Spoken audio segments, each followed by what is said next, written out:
So we welcome you to this course on imaging and management of diabetic retinopathy. I am very fortunate to have some excellent speakers. Our president, Dr. Lalit Verma, is here. With me is Dr. Mahesh Gopalakrishnan, who is Mahesh, come there. He is both me and Mahesh will be the moderator. Then we have Dr. Dinesh Talwar, who will not be able to make it because he's not well. Dr. Bhuvan Chanana from Delhi, Dr. Vishal Agarwal, he is from Jaipur, and he is a prolific vitreoretina surgeon, has won many awards, including the Red Buckler. Um, Dr. Lalit Verma, of course, needs no introduction. He's the president of AIOS. You know, he has guided a lot of us in many ways. So welcome, sir. Then we have Dr. Giridhar, who has been my senior, has been my guide in many ways. And he's from Giridhar Eye Institute, Kochi. Then Dr. Ritu Aurora, who is an anterior segment surgeon, happens to be my wife. So she will be presenting on cataract surgery. And Dr. Rajiv Raman, who could not make it. So I'll be covering part of his presentation. So we welcome you all to the course. So this course is about, so this is the faculty, Dr. Lalit, Dr. Giridhar, Dr. Dinesh, Rajiv Raman, Vishal, Dr. Ritu, Bhuvan Chanana, Mahesh, and that's me. So this is the topics which we'll be covering, and we'll try to stick to time. Now, imaging in diabetic retinopathy, all of you know, is standard color imaging and fundus fluorescent angiography. We have seen over the last about 18 years when optical coherence tomography has come up. We started off with stratus, spectral, and it's gone further with the swept source OCT angiography. Then we have wide field imaging, fundus autofluorescence, microperimetry, and to combine it all with multimodal imaging. So let me just go through some of the photographs which I had taken about 15 years back, and they did convey a lot of message. So this was a diabetic retinopathy. This was clicked on a Zeiss fundus camera with the patient had 6 vision, and you could see some dot hemorrhages. And on an angiogram, we can localize that there was a small microaneurysm. So we were getting a fair idea of the foveal vascular zone. This was a patient with a 6-12 part vision, and we could relate it to a localized edema. And this was the time when I did not have OCT. This is in 2004, 2005. The first time I did get OCT was in 2007. And we could still see that there is a focal edema. And as I'll show with Dr. Rajiv Raman's presentation, they are looking at fundus photographs alone, putting in artificial intelligence and predicting what OCT will tell you. This is a picture of a broken foveal net with an enlarged foveal vascular zone, and this is to show you that based upon this focal leaks, we were able to treat with focal laser. So I'll just show you some examples with a 64 years old main diabetic patient. This is again old pictures, almost about 15, 16 years back. Oral hypoglycemic, best corrected visual acuity is 6/24. The question is, would you do FFA and OCT? That time OCT was not available. We did an angiogram. So you can say that what an angiogram can show you, that we are not able to see the leaks on a clinical photograph, and if you are in a busy OPD, you may not be able to give adequate time. So therefore, when the patient comes to you the first time, an angiogram is required. Certainly, OCT is a must today, and you cannot go without it. And then all these areas of capillary non-perfusion in a severe NPDR cannot be made out without the help of a good angiogram. Then if the patient is allergic to fluorescein and you cannot do an IV angiography, there is the possibility of doing oral fluorescein angiography, but this is only possible on SLO-based systems. Like this is the picture on the Heidelberg, which we did many years back, and this can be used. So the take-home message is that angiography helps us to confirm the presence and extent of macular ischemia. It helps us to identify microaneurysms, confirms the area of NVD and NVE, demonstrates area of capillary non-perfusion. Now, here is a patient who had this was again a picture of 2008, who had thalassemia with a macular edema, underwent multiple injections of anti-VEGF, Tricot, well controlled metabolically, but had anemia and thalassemia with the hemoglobin not going beyond 9. So this is just to show you the OCTs of that time. We were looking at these graphs, we were looking at the elevation maps, and based upon that, anti-VEGFs were being given. This patient eventually underwent pars plana vitrectomy for a non-tractional edema, and she did well. And this is just to show you over a period of time, reduction of macular edema. It was at that time that the various patterns of were described on the OCT of, so these were the patterns, the sponge-like retinal thickening, which means that in these cases, we will give an anti-VEGF, a partial thickness cystoid spaces, which now we believe that may require intervention by steroids, and full thickness cystoid spaces. And if you have a small neurosensory detachment, you must do kidney functions.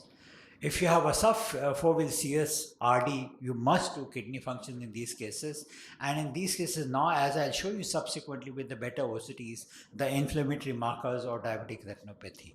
And then if you have a patient who has a tractional edema, so this was long time back, stratus OCT, we will now go back to the spectral OCT. And this led us to the various treatment protocols depending upon this.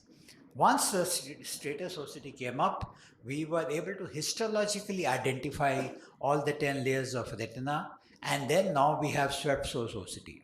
How does it help you? Some examples. So here is a 61-year-old male patient who had persistent diabetic macular edema despite multiple anti-VEGF injections, well controlled metabolically.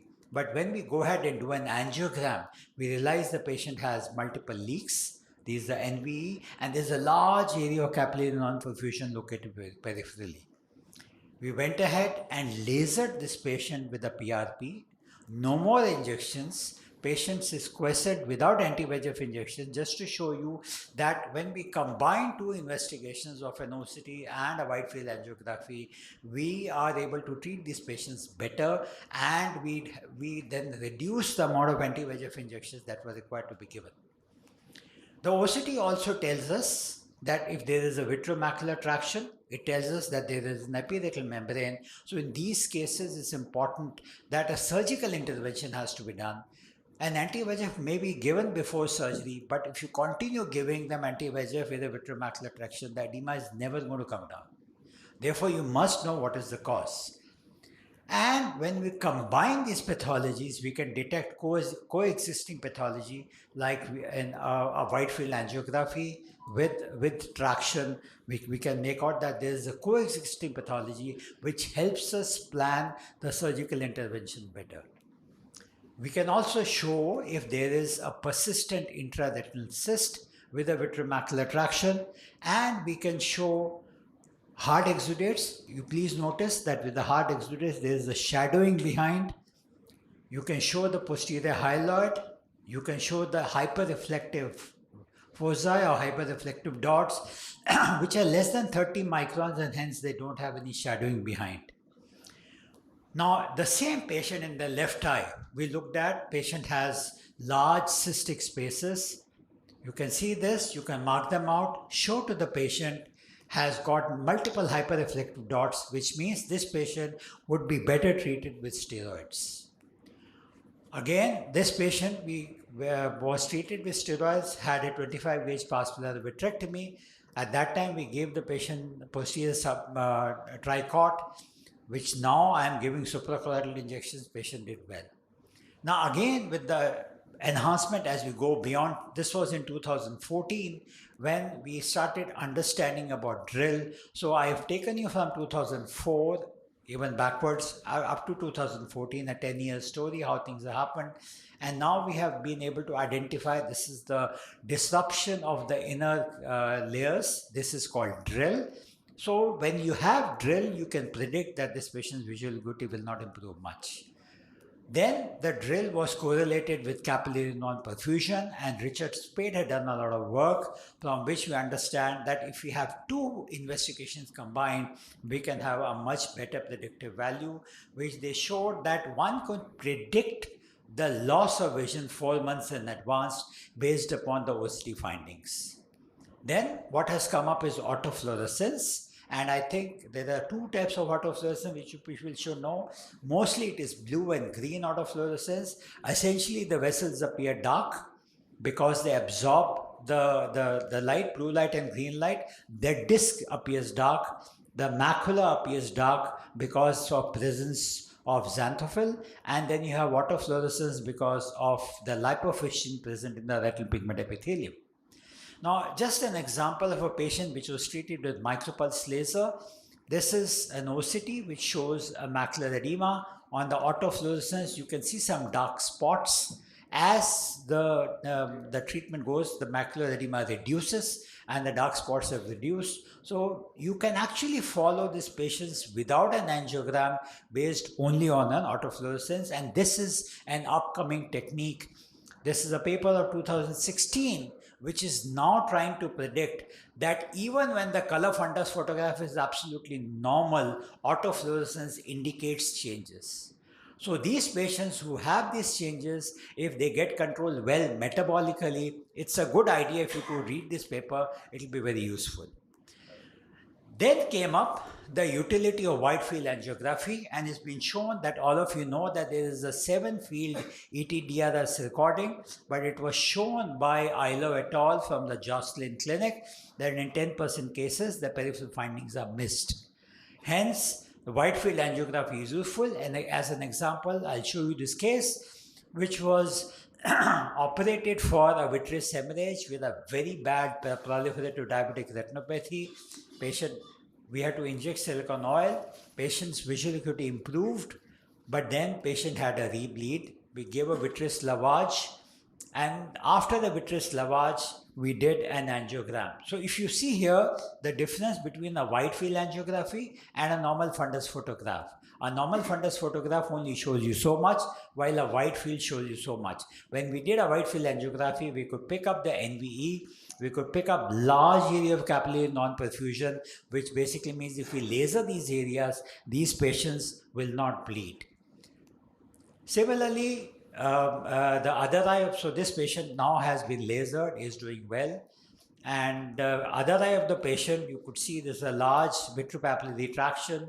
There were areas which were NVE which was present, and you can see the angiogram with the NVE. Again, if we only do a normal fundus photography, all the peripheral lesions will be missed, just to show you the difference between the two. So these lesions were picked up, lasered, and patient is doing well. When we combine all these things, we get the multimodal imaging, which is we get a fundus autofluorescence, microperimetry, fundus fluorescence angiography, and OCT, and that actually helps us in treating these patients better. So the take home is imaging is helping us understand the disease pathophysiology and hence plan our treatment and preempt the complications. It allows us to communicate with the patient better. We can show them what they have. It is also helps us that way medico-legally. It helps us to assess the treatment benefits and share our results the way I'm sharing with you today. Of that way the learning goes on, and hence it's a very good